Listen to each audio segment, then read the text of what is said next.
तोड़ना पड़ता है।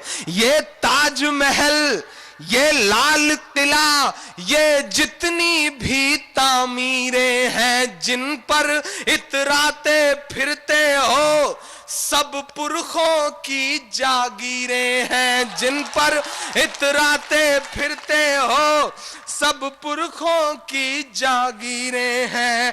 जब मांगा वतन ने खून, बदन का सारा लहू निचोड़ दिया।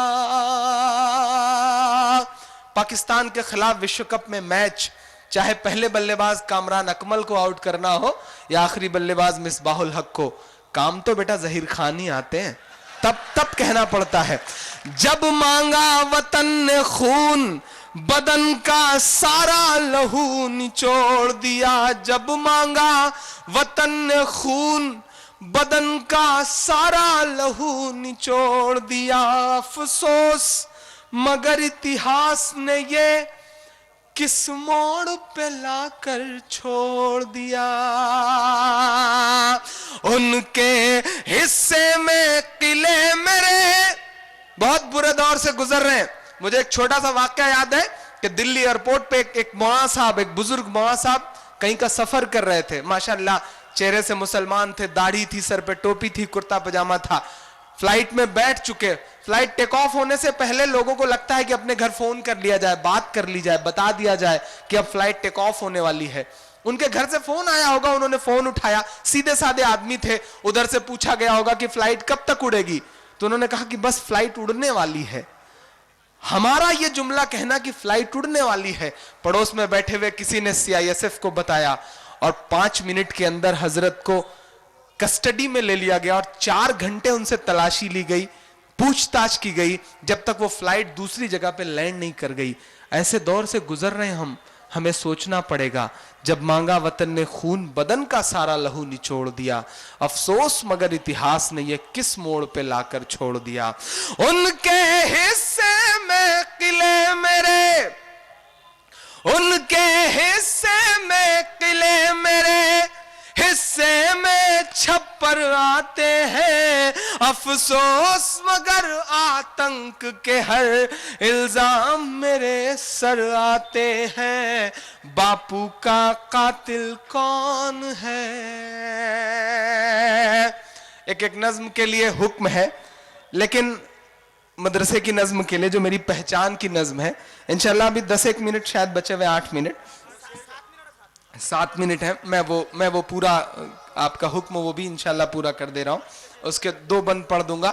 आखिरी का शेर मुझे मेरे भाई इमरान के लिए भी 4 मिसरे पढ़ने हैं। मैं वो नज्म पढ़ देता हूं, लेकिन उससे पहले एक नई सी नज्म का सिर्फ मुखड़ा पढ़ देता हूं। इन दिनों मैं अपने तेवर के लिए जाना जाता हूं। जब हुकूमत बन गई, प्राइम मिनिस्टर साहब बन गए, जिनके खिलाफ मैं नज्में पढ़ता रहा, तो मुझसे मेरे दोस्तों ने कहा, इमरान साहब अब क्या करेंगे आप, क्या आप भी बोला करेंगे? तब मैंने बड़ी हिम्मतों से एक शेर कहा था कि जो कहते हैं इस आंधी में परना तोला जाएगा, जो कहते हैं इस आंधी में परना तोला जाएगा, जो इस बात पे खुश हैं हमसे लब ना खोला जाएगा, उनसे कहो हम तूफानों से डरने वाले लोग नहीं, कातिल को मरते दम तक कातिल ही बोला जाएगा, कातिल को मरते दम तक कातिल ही बोला जाएगा। मीडिया चाहे जितना प्रोपेगेंडा गढ़े, मीडिया उन्हें महानायक बनाने की कोशिशें करे, मीडिया उन्हें बहुत बड़ा नेता बनाने की कोशिश करे, लेकिन आप कितनी भी झाड़ू उठा लो, कितनी भी सफाई कर लो, खून के धब्बे झाड़ू से नहीं जाते हैं प्राइम मिनिस्टर साहब। मैं नज्म का एक मिसरा पढ़ दे रहा हूं, एक उसका मुखड़ा पढ़ दे रहा हूं कि हाथों की सफाई छुपाता है, शायद कोई हिम्मत नहीं कर सकता, लेकिन इमरान कह रहा है ये बात, हाथों की सफाई छुपाता है, वो काली कमाई छुपाता है। दो जगह से चुनाव लड़े और उनके एफिडेविट जो थे उसके बेस पे यह मिसरा बनता है, हाथों की सफाई छुपाता है, वो काली कमाई छुपाता है, दावा है मसीहाई का मगर खुद अपनी लुगाई छुपाता है,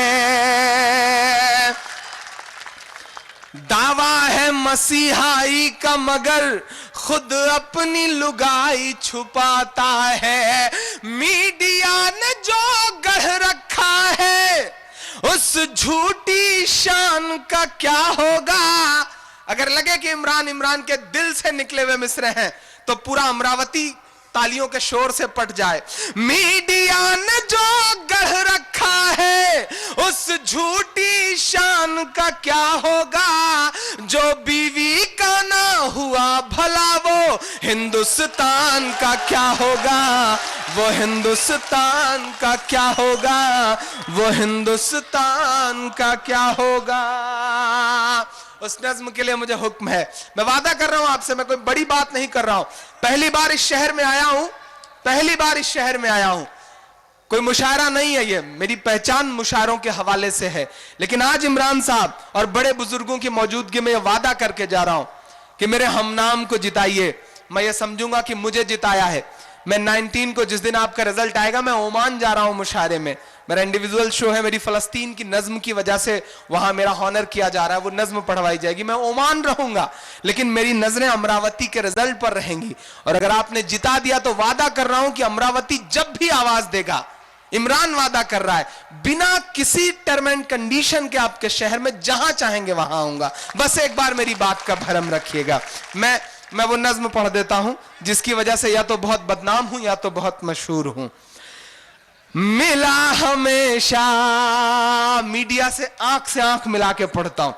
मिला हमेशा चाहत का पैगाम मदरसों से। इस शहर के मदरसे तमाम जो हैं, उनकी दीवारों ने मुझसे जो कहा है, मैं उसे शब्द देता हूं। मिला हमेशा चाहत का पैगाम मदरसों से। मत जोड़ो आतंकवाद का नाम मदरसों से। कोई इल्जाम मदरसों से, कोई इल्जाम मदरसों से।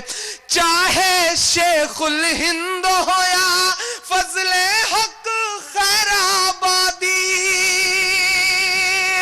मेरे पड़ोस में रहता है वो मरदूत सांसद जिसका नाम है साक्षी महाराज, जो अपने अपने अपने भाषणों में कहता है कि मदरसों में टेररिज्म सिखाया जाता है। मैंने उसकी आंख से आंख मिलाकर ये मिसरे पढ़े हैं कि चाहे शेखुल हिंद हो या फजले हक खैराबादी।